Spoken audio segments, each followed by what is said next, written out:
We're going to talk about pericarditis, ladies and gentlemen. You got to know about pericarditis, ladies and gentlemen. It's on the exams all the time, ladies and gentlemen. So, right here, right up in my grill. Watch this. Here we go. Boom, pericarditis. How does it present? Well, it's an inflammation of the pericardium. That's the outside of the heart. That's the covering. That's the sac on which the heart lives, or in which it lives. Yeah.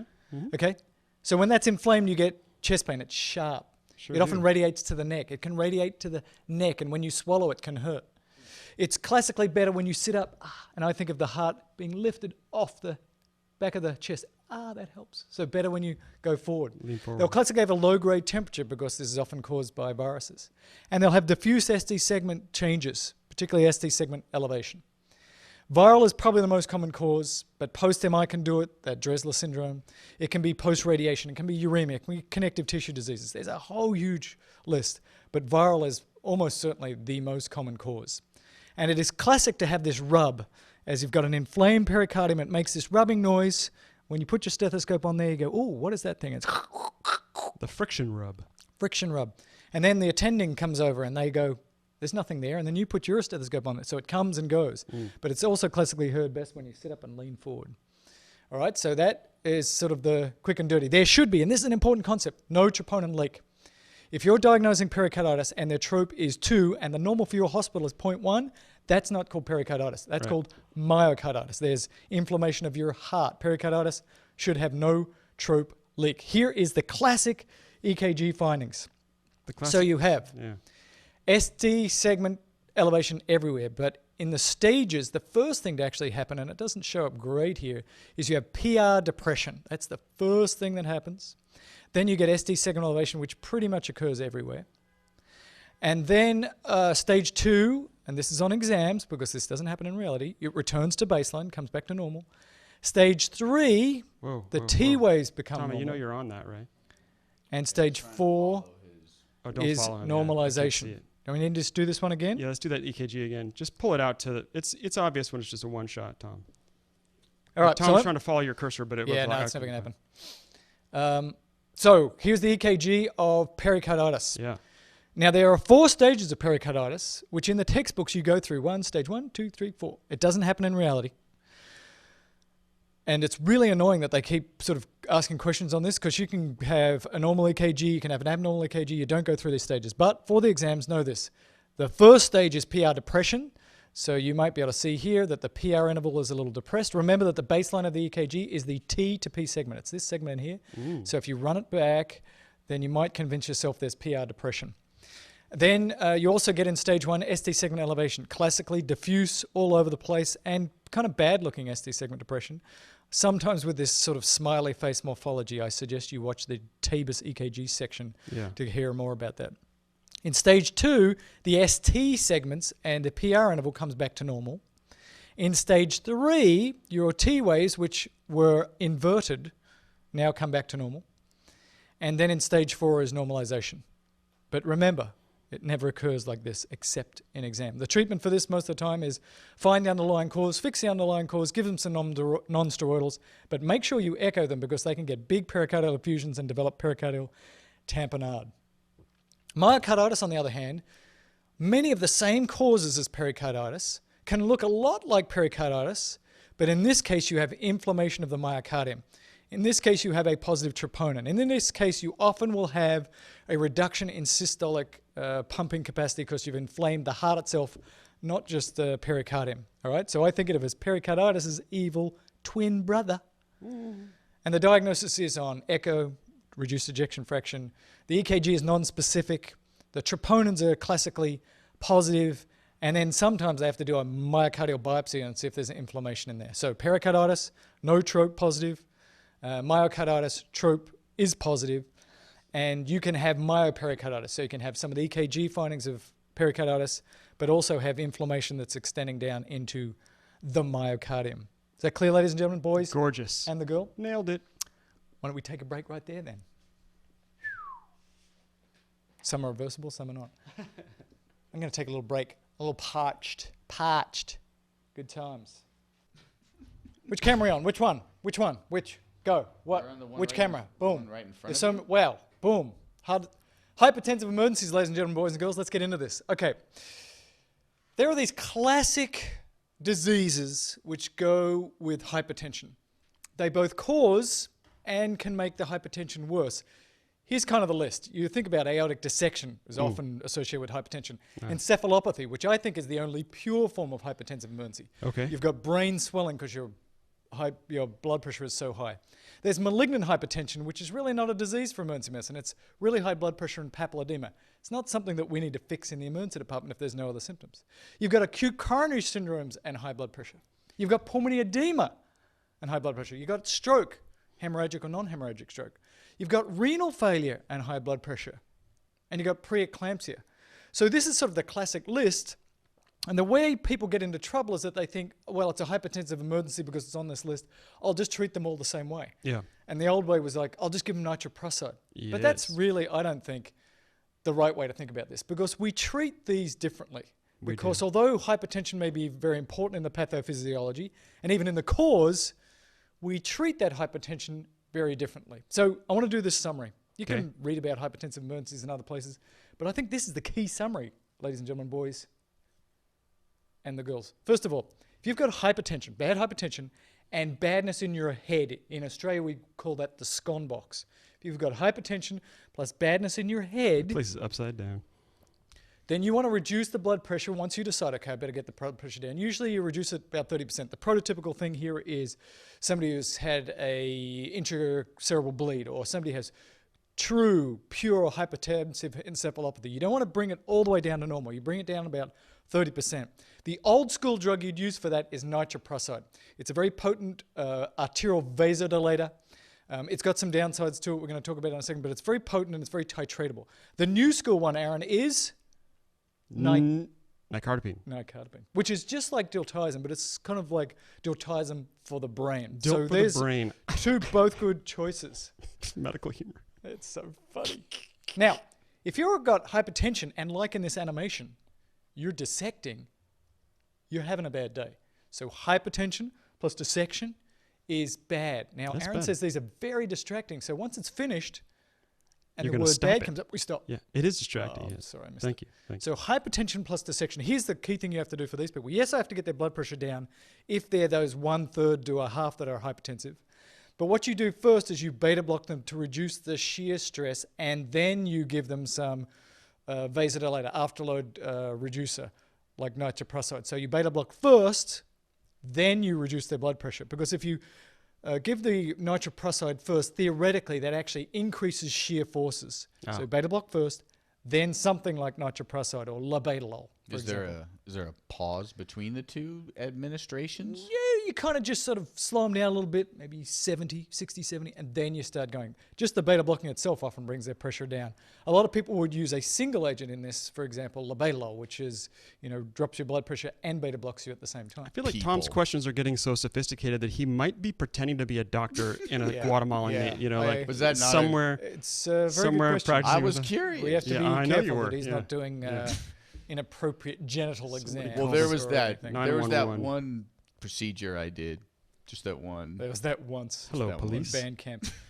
Okay, hypertension plus cocaine. So, Pablo, young guy, like most young guys, doing a lot of coke. Like to coke it up.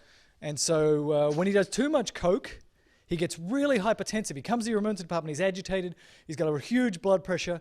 The antihypertensive of choice for young Paul here is to give him benzos.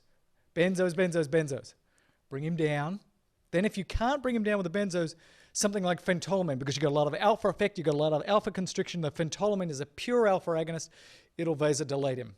All right? Paul? So it's not the heroin? we're gonna do. It's not the heroin. No. That's what's that called a speedball or an 8 Speedball. 8-ball. Actually, I Heroin forget. and no, cocaine. 8-ball. Uppers Speedball. and downers. No, that's a speedball. Okay. Is it a speedball? I don't I know. don't know.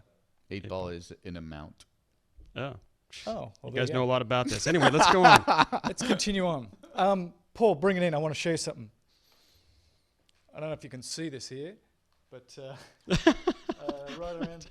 I'm expecting to lose a bit of weight. All right, here we go. Hypertension plus pregnancy.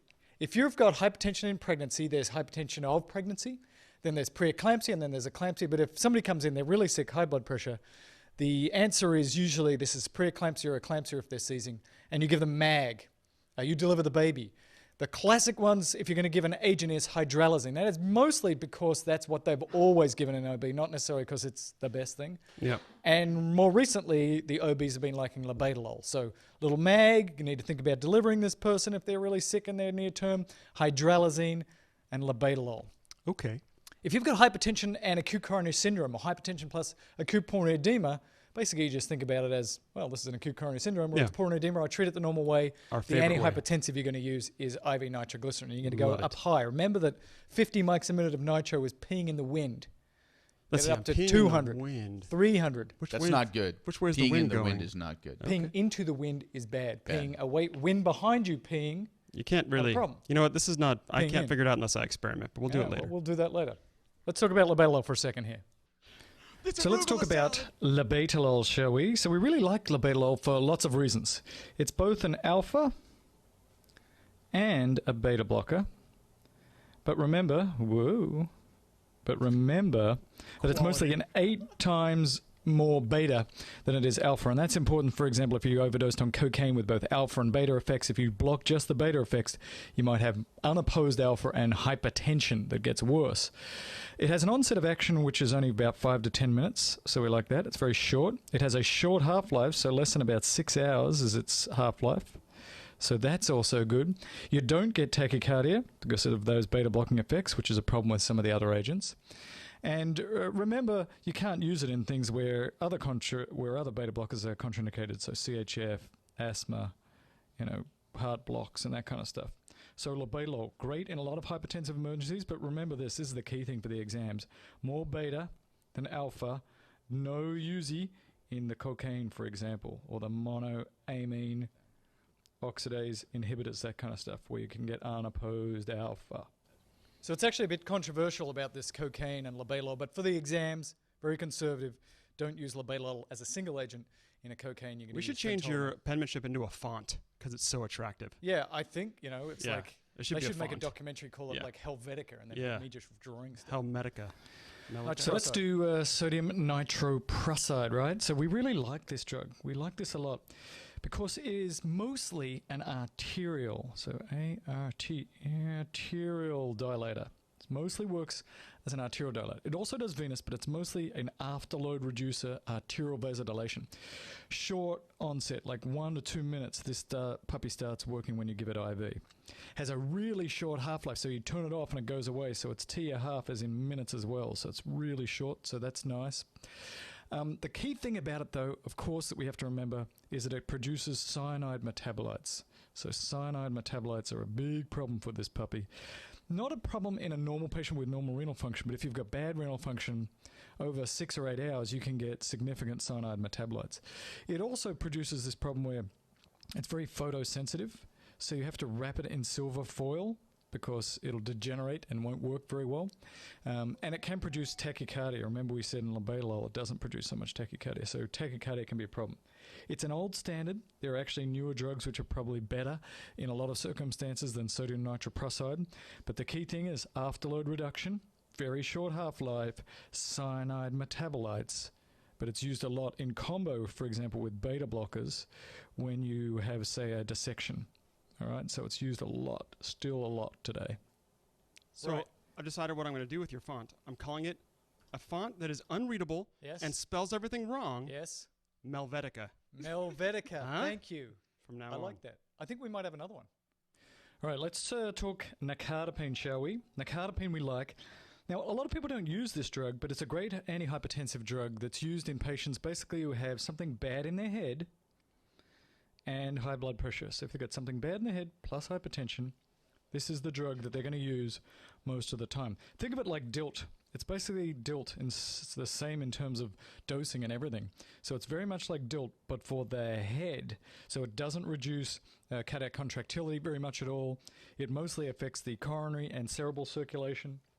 So it's for the brain. So if you have hypertension, brain things, stroke, bleed, encephalopathy, a lot of people believe that nicardipine is the drug to use. So think of nicardipine as diltiazem for the brain. Bueno. All right, before we do this next section, Paul, I want you to just show people how complicated this setup is. Go show what little Thomasina's doing over there. Little Thomasina. Hi, Tom. Not really so little. Not so little Great, and not so great. Thomasina. Good to see you. And then all the way over there. Look, Yes. I've got a yes. treadmill Right. under here. That's This is very a whole nice. basement area. Hey, Aaron, how'd you get to work today?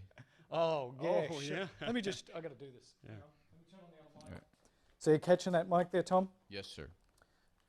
This is how I came to work today. Oh, do not break that. Oh, God. Thank oh, you. God. Thank you. Aaron And is- what do you call this thing here? What is this? Is That is a motorcycle. motorcycle. That's a new Yeah, thing they've yeah, developed? It's a new thing, yeah. Yes. That's my a new Great. that's a run-of-the-mill, like, 82 Honda, right? Yeah. Yes. One-of-the-mill Honda right there. All right, That there's Mel a probably just there's a bent mine. subset of people watching this going, could you get to the education, you idiots? I have an exam to do. This is Yeah. not for them. This is not for them. That subset is me in the editing bay. Let's go. All right, here's another way to think about this. Disease and drug. This is a really biz-buzz way of thinking about this. So if you have the disease of hemorrhagic stroke, the drug you would use maybe is nicardipine. If you had the disease of, say, pregnancy, the drug you'd use is hydralazine or labetalol. If you had the disease cocaine plus hypertension, you'd use benzos and then phentolamine. Ooh. If you had the disease aortic dissection and you were hypertensive, just remember that a third of these people are hypotensive.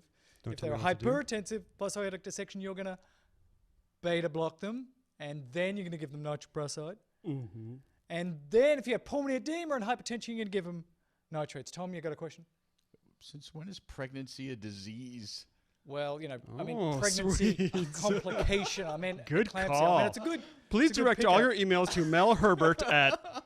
Wow. Whatever. That's all I want to say about it. I got my hypertensive wife emergencies. really sick That was a couple great. times. That was fantastic, actually. Good work. Very Give me some- simple. And give me some hypertensive sympathy. urgencies, where you've got high blood pressure and no symptoms and no end organ damage, is not a disease. Don't treat it for the exams. Thank you. Thank you. That's the summary. Syncope.